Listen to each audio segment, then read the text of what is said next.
Hello, and welcome to Stories from the View, a podcast from the Pleasant View Senior Center in East Longmeadow, Massachusetts. On this podcast, we invite East Longmeadow residents and others to tell us their stories about their lives and events, and today's guest is Corrie Trattner. She has a 50-year career as an occupational therapist and runs a group regarding Parkinson's at the Jewish Community Center in Longmeadow. So she'll be talking to us today. Today, our host is Ed Fitzgerald. Ed? Thank you, Eric.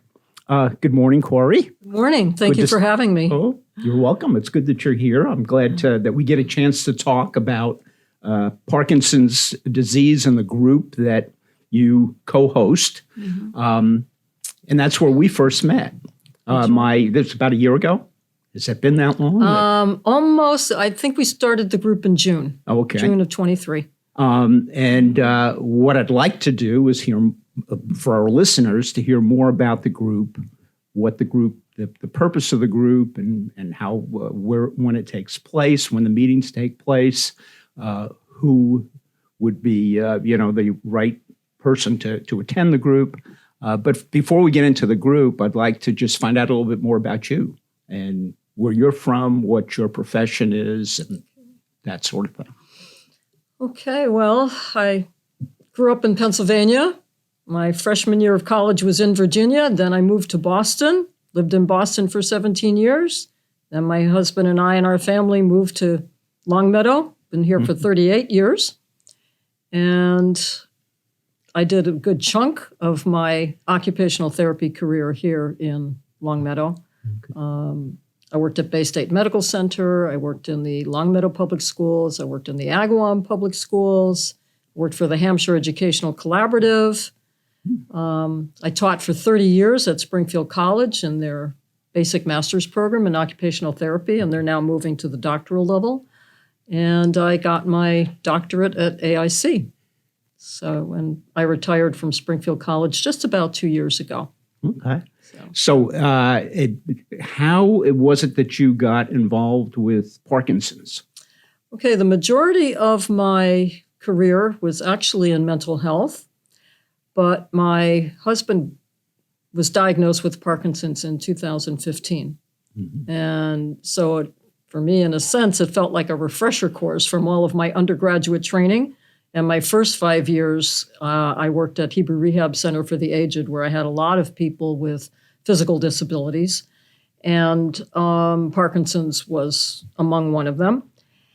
And so essentially it was our journey, and I felt like I was doing a dual role. I was his occupational therapist, his case manager, and his wife. I guess that's 3 roles, all at the same time. So my training enabled me to really navigate the medical system, which is a project in itself, in addition to navigating the disease itself. Mm-hmm. And I think that's one of the functions of the group, is really to help people understand the disease better, to help them learn ways of navigating the medical system. I work in particularly with the care partners, and so helping them really understand the disease, kind of separating out what's the disease versus what they think is suddenly a person that they don't know, because the disease can change the person's personality quite a bit, and also how to take care of themselves.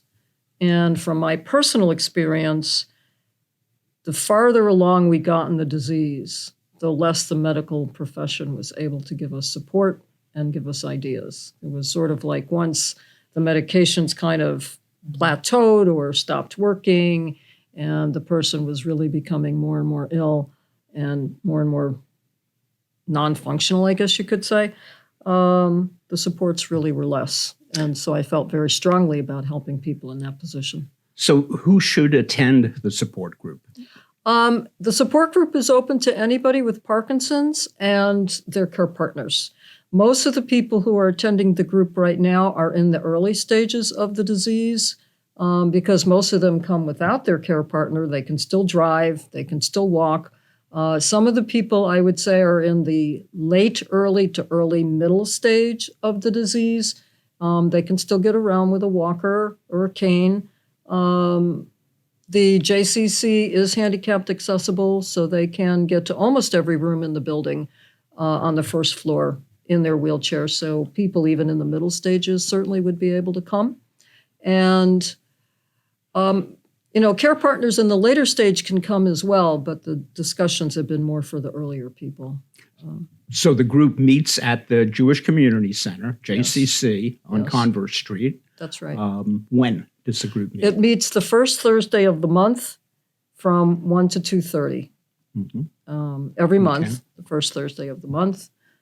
In March, we hope to have Dr. Abuji speak about deep brain stimulation. And he is a local He is expert. local. He is at Bay State Medical Center, and he's a neurosurgeon. Okay.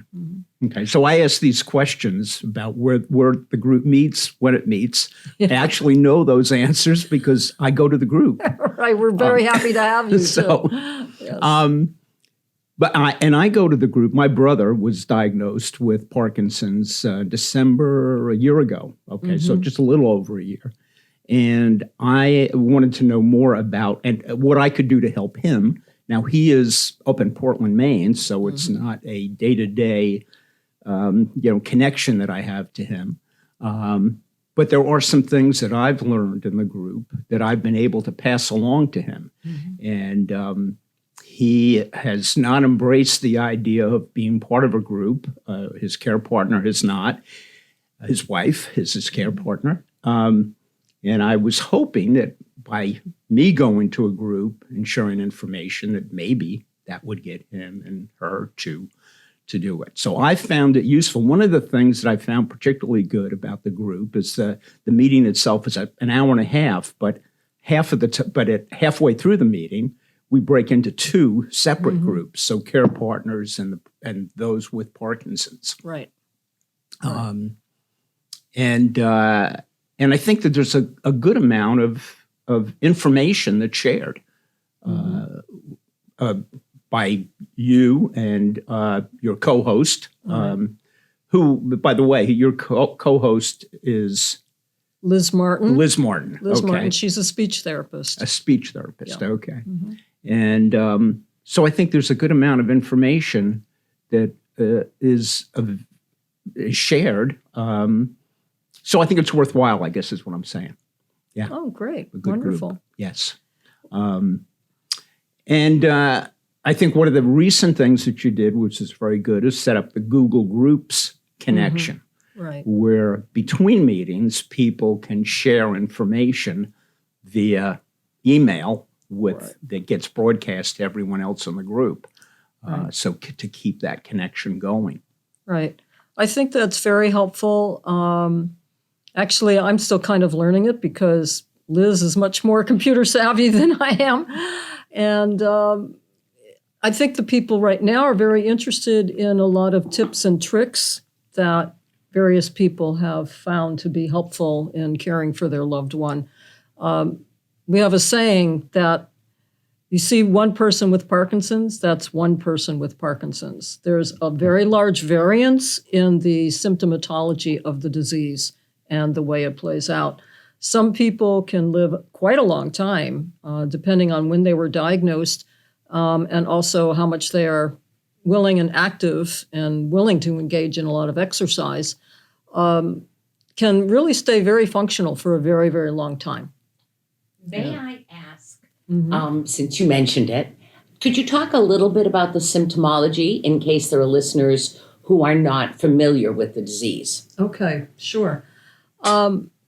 Originally, they thought Parkinson's was only a motor disorder, so that people would start having a shuffling gait. They would have a stooped over posture, kind of looking sort of like Neanderthals. And they're not to say anything negative about Neanderthals. The arm swing that we all do, we probably don't even pay any attention to, diminishes and oftentimes stops. And a lot of times it almost looks like they're going to tip forward. And they can't get their feet started. So we call it a festernating gait, where they kind of like are shuffling and their feet are going very fast, but they're not moving. And then all of a sudden they kind of like lunge forward, and then they can walk until they have to come to the next stop point, and then it starts all over again. They have found since then that there are a lot of non-motor symptoms, sleep disorder, very rigid thinking. Their executive functioning isn't as sharp or as fast as it was prior to the disease, so their decision-making processes do slow down.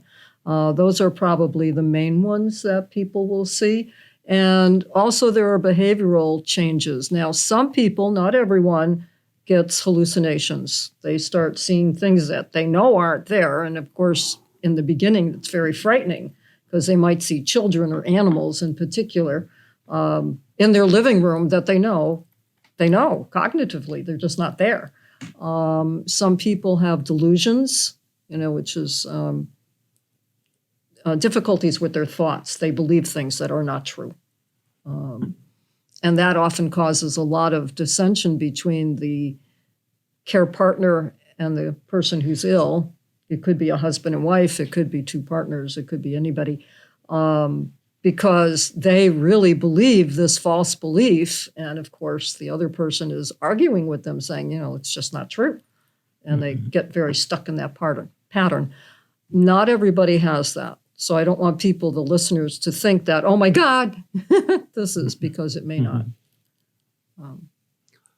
Yeah, it surprised me to see that there were cognitive issues related to Parkinson's. I didn't expect that. I thought that it was strictly a motor function, a muscular kind of a disease. Right. Yeah, me too. And I could see parallels. My wife had dementia. I've went through that for many, many years, and I see similarities when I meet with the other care partners. And I hear what they're talking about. I say, oh my gosh, that's very similar to what I experienced with my wife. Right. Yeah. Some people do get Lewy body dementia. My husband had that. Other people don't get it at all. Okay. And basically the Lewy bodies, I don't want to get too technical, but they're in the brain. And along with the dopamine that becomes insufficient in the brain, these Lewy bodies are affected as well. And that's what really kind of inhibits the cognition. Okay. So there is some drug treatment that's available. Yeah. There are quite a few drugs out there. The most common one is the carbidopa-levodopa, and there's different combinations of that people can take. And that's really something that they should discuss with the doctor. This is not something that you get over the counter. It's not something that you necessarily can discuss with a pharmacist. The pharmacist may know a little bit, but they really need to see a neurologist and preferably a movement disorder specialist. Okay. Dr. Martin at Bay State is a movement disorder specialist, and he's the only one locally, actually. A lot of people go to other doctors here in the local community that do work with Parkinson's, but they're not identified as movement disorder specialists. They're identified as neurologists that have a particular interest and expertise and a lot in their caseload with people with Parkinson's. So one of the things that I learned about the drugs is that the timing is very important. That you've got to take it on a regular schedule, very strictly. Very strictly, yes. Which is actually easier to do if the person is at home versus if the person is in an assisted living or a nursing home or in the hospital.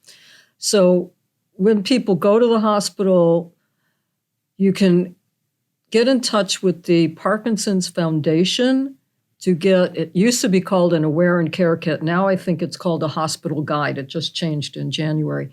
And they have stickers that say, I must get my medications on time every time, that you can ask the nurses to literally put in the client's chart, okay, because it is very important. With the medications, there's on times and off times. And so when you first take the medication, it takes a little while for it to kind of like get in your system. And then you're functioning really quite well. I mean, in some people, you wouldn't even believe that they have Parkinson's. And then as the medication wears off, which is getting close to the time for the next dose, you see the symptoms come back. The slower movements, the drooling, the difficulties with the cognition, other things like that. Now, there's also a procedure that can be done, an invasive procedure, I guess. Right. Deep brain stimulation is available, and it is now being done at Bay State Medical Center. Again, it's not for everybody. That is something that you'd have to absolutely discuss with your doctor, the neurologist and the movement disordered specialist, as well as the neurosurgeon, to see whether or not the person is an appropriate candidate for it. Okay. Yeah. As far as some of the organizations that are available that provide information, education, that sort of thing, the Michael J. Fox Foundation is one, American Parkinson's Association. Yeah. And then something that was new to me was the Davis-Finney organization. Right. Could you? There's several. Michael J. Fox, which you mentioned, he has done a phenomenal job on promoting research, tons and tons of research. I mean, they're really gone quite far at looking for biomarkers to detect the disease much, much earlier. So what they believe, which I think is true, even in my husband's case, that a person can have the disease for decades prior to its actually presenting itself where you would need to go to the doctor and get a diagnosis. So they talk about people who are diagnosed early on in life, like as early as in their 30s, versus people who are diagnosed much later in life, like after 55 or 65. And you don't know which lucky side of the fence you're going to fall on, really. But with a lot of the biomarkers and different systems that it seems to affect, there seems to be a gut-brain alliance. There's things with smell that might be precursors to the disease. So I can, from what I've read so far and seen on the internet, Michael J. Fox Foundation has done enormous strides on that. I mean, so have the other organizations, but they in particular. The American Parkinson's Disease Association has chapters just about in every single state. So here it's in Boston. For the Massachusetts, they have an information and referral center at Boston University, and you could call Kathy Thomas, CATHITHOMAS, or Rosemary Owen, who works with her, and Bill Pat Jane is the president of the Mass Association, the Mass PDA Association. And they have an excellent information and referral center, so you can get a lot of information there. UMass Medical Center in Worcester also is a center for excellence for Parkinson's, and you can get a lot of information there as well. The Davis-Finney Foundation does a lot with individual programs. So does APDA, and so does the Parkinson's Foundation. Things like dance for Parkinson's, yoga for Parkinson's, singing for Parkinson's, because Parkinson's affects the voice and the person's ability to be able to project their voice. All of those associations do a lot, and they all have a lot of programs. You can go on their websites and get tons of information. They have videos and training sessions for care partners. They have videos and informational sessions for the people with Parkinson's. APDA does a lot of webinars that are available all over the country on all different aspects of Parkinson's. Okay. Yeah. So Davis-Finney, I would just point out, Finney is P-H. P-H-I-N-N-E-Y, I'm pretty sure. Oh, okay. Yeah. And they seem to be more oriented towards care aspects of, from what I've seen, the literature that I've seen. Yeah, I think so. I would be hard-pressed to say if APDA or Davis-Finney or Parkinson's Foundation does more for the care partner. Okay. I mean, because they all do it. They all do it. They all do it. They might do a little different aspect on each one, but they all do it. So you can't go wrong with any of them. Good. Yeah. So one of the things that you just mentioned that I think is important is exercise.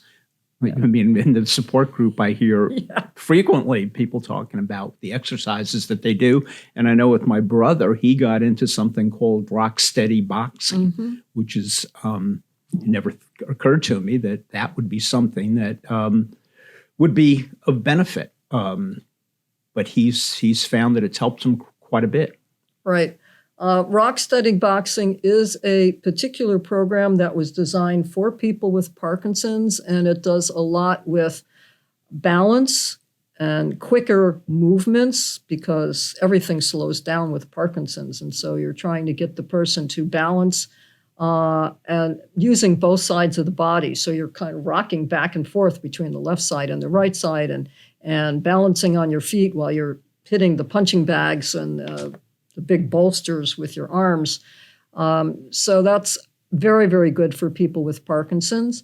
It depends where you live. If you're living in a big city, you probably have more access to some of these things than people who are living more rural, but they are out there. What they say is the best exercise to do is one that you will do regularly and that you love.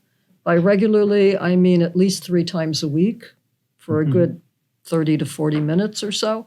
And that can be walking, swimming, biking, dancing, anything that you will really do. People like to play tennis or line dancing, various things, whatever, or several. So, especially if you can't get to a program that has something specific for Parkinson's.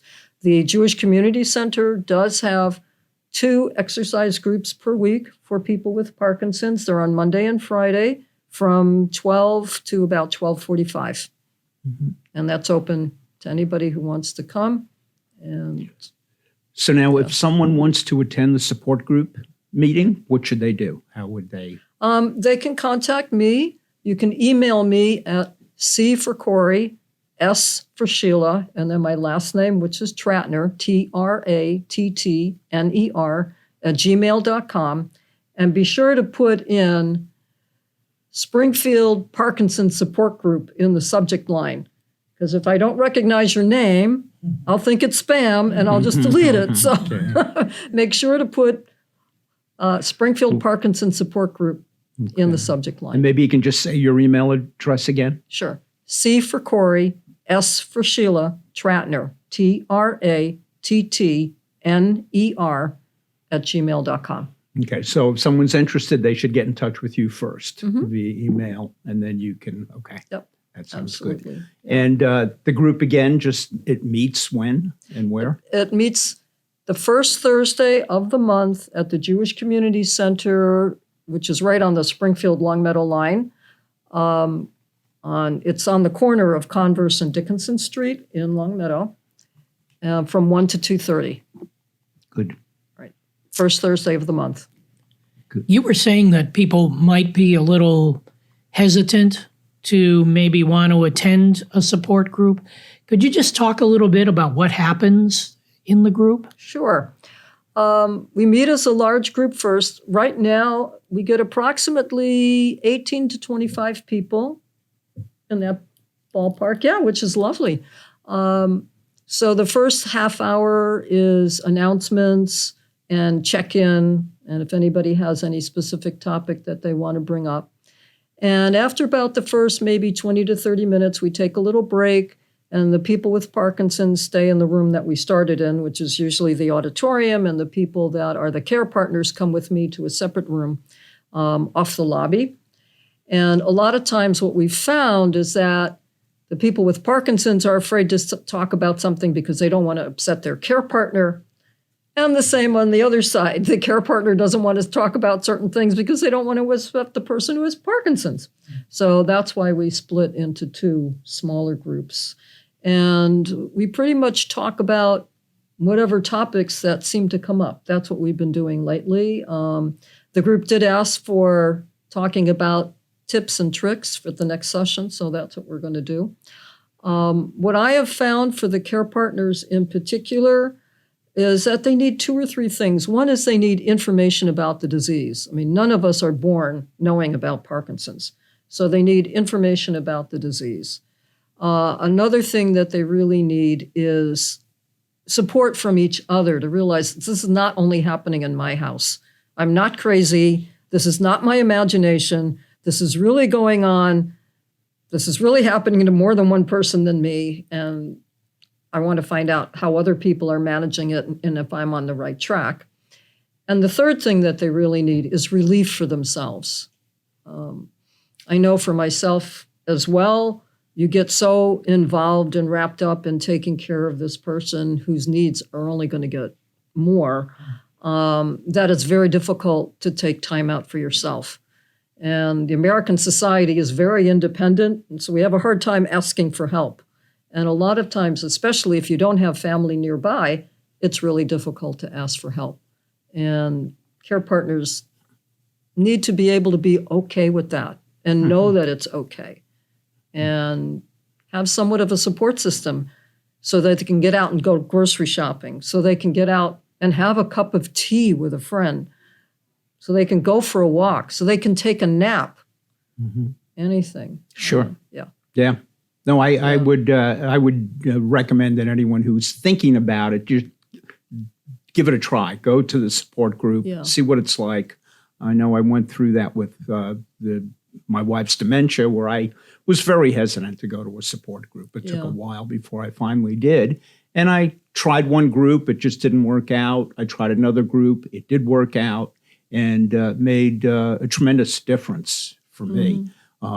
Just to learn how to, the tips and tricks, really. It's just, finding out what someone else did in a certain situation, be able to, to do that and give it a try. So, Right. I think you bring up an important point, though, Ed, is that you have to try more than one group. If the first one doesn't work, for whatever reason, maybe the timing isn't good for that person, maybe it just isn't clicking with the other people in the group, whatever, go to another one. There are several out there, and there's the one that we're doing. There's a couple in Northampton. They're all over the state. There's one in Monterey, which is in Western Mass. Try different groups, and sometimes there might be some that we don't even know about that are going on through different doctors' offices. Well, this has been very good. I mean, thank you so much for sharing all this information. Oh, thank you for having me. And I hope our listeners, those who are in a situation where they have someone in their family who has Parkinson's, could be a friend that has Parkinson's, and it's not necessary to be the on-site care partner. Like in my case, this is not a day-to-day thing with me, but there are certainly things that you can do for friends, for relatives, and kind of give them some advice, perhaps share some information with them, or just be prepared for the time when you do go to see them to know what to expect. I think for them to know that you're doing this is important too, that they know. I think my brother appreciates. I don't know, I make some suggestions. I share some information with him, and I think he's accepting of that. And I think, I think it's good for him, and it shows that I care about him. So absolutely. I know a lot of people, like, you're in such earnest, and you say, okay, do this, and you want them to do it right away. And they don't do it right away. In fact, they don't do it at all. And then the person gets upset. But you're planting the seeds. And the person with Parkinson's, as well as the care partner, it takes time for this to digest. It takes time for them to learn how to manage the disease, how to navigate the disease, and even how to just accept the disease and realize that this is not a death sentence, thank God. You're not going to die tomorrow, thank God. And you can really live a good life, if you really exercise a lot, take your medications, and keep yourself very active, keep yourself social. And these are seeds that your family members are planting. Take these seeds, nurture these seeds, water the seeds, and when you need them, the plant will sprout, and then you can use them. I love that. Well, I think we will end Yeah, wow. on those words. That's wonderful. Yeah. Thank you again, Corrie, for being here. You're very welcome. Thank you. Eric? All right. Well, that wraps up another episode of Stories from the View. We'd like to thank our guest, Corrie Trattner, for being here today. The Stories from the View podcast, it's available on the LCAT 01028 channel on YouTube and on Spotify. If you have a story you'd like to share on the program, contact Pleasant View Senior Center Director Erin Kobler by stopping by the Pleasant View Senior Center or by calling Erin at 413-525-5436, extension 1401, or you can send Erin an email, erin.kobler@eastlongmeadowma.gov. Thanks for listening, and we'll see you next time on Stories from the View.